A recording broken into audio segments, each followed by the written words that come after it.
Assalamualaikum Mbak. Waalaikumsalam. Perkenalkan, nama saya Rizky. Saya mahasiswa Universitas Harapan Bangsa. Di sini saya akan menyampaikan tentang HIV/AIDS. Kisaran waktunya itu 5-10 menit. Apakah Mbak bersedia? Saya bersedia.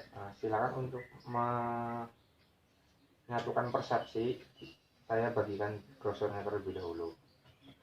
Mbak tahu HIV/AIDS itu apa? Tahu. Apa Mbak? Penyakit menular seksual. Oke. Apakah Mbak tahu HIV/AIDS itu singkatannya dari apa? Tidak. HIV itu Human Immunodeficiency Virus dan AIDS itu Acquired Immune Deficiency Syndrome. Jadi HIV itu penyebab AIDS. Virus ini dapat menyerang dan merusak sistem kekebalan tubuh sehingga kita tidak dapat bertahan terhadap penyakit-penyakit yang menyerang tubuh kita. Sedangkan AIDS adalah sindroma dari HIV yang menurunkan kekebalan tubuh. Apakah Mbak tahu gejala virus HIV? Tidak. Mari Mbak kita ke brosur bagian belakang.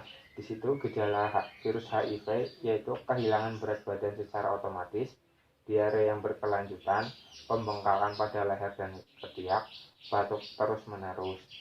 Dalam hal ini, gejala-gejala ini gejala yang umum, tapi tidak semua gejala ini ada berkaitan dengan HIV.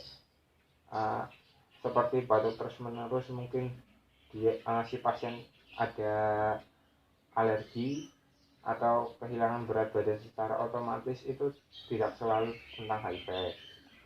Memerlukan pemeriksaan lebih lanjut. Kemudian pencegahan virus HIV, apakah Mbak tahu? Tidak. Pencegahannya itu sebenarnya sangat sederhana Mbak. Yang pertama itu menghindari hubungan seksual di luar nikah. Dalam artian ini hubungan seks bebas. Jadi di agama kita juga tidak menyarankan hubungan seksual sebelum menikah. Kemudian transfusi darah atau komponen darah yang bebas virus HIV. Jadi biasanya Mbaknya pernah donor darah? Tidak. Jadi virus HIV itu bisa ada karena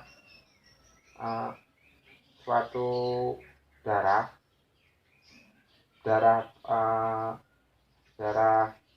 pasien yang terkena HIV kemudian masuk ke dalam tubuh orang yang tidak terkena HIV.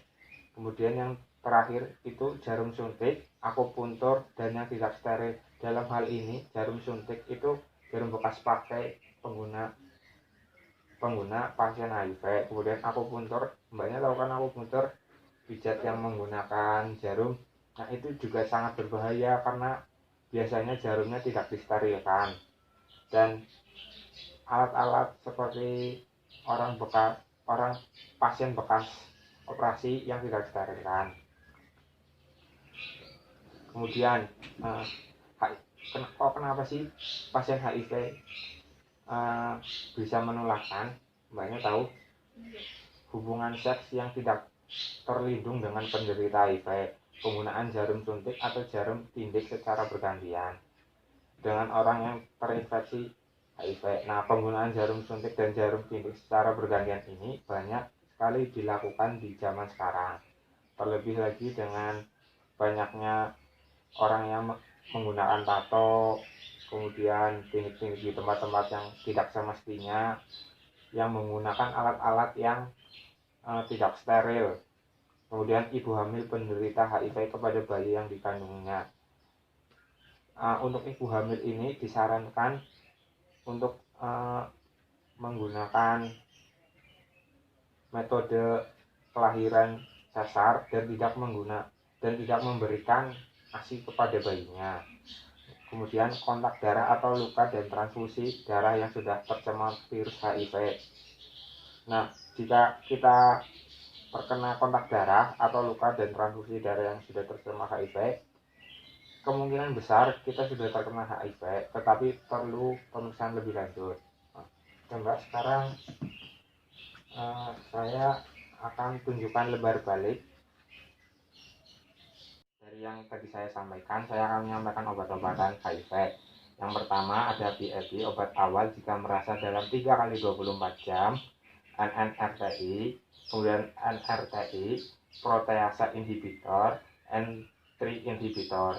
Nah, dari obat-obat yang saya sampaikan ini akan ada efek sampingnya. Efek samping pengobatan yaitu kelelahan, mual, ruam, diare, dan perubahan suasana hati.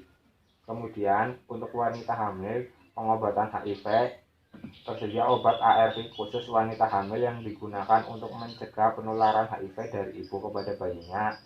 Disarankan tidak memberikan ASI dan tidak melakukan operasi sesar. Kemudian ini adalah gambaran orang-orang yang menderita HIV. Bagaimana Mbak? Ada yang ingin ditanyakan? Tidak. Oke, cukup sekian pertemuan kita kali ini. Lain kali saya akan kembali membawakan materi yang berbeda. Terima kasih Mbak.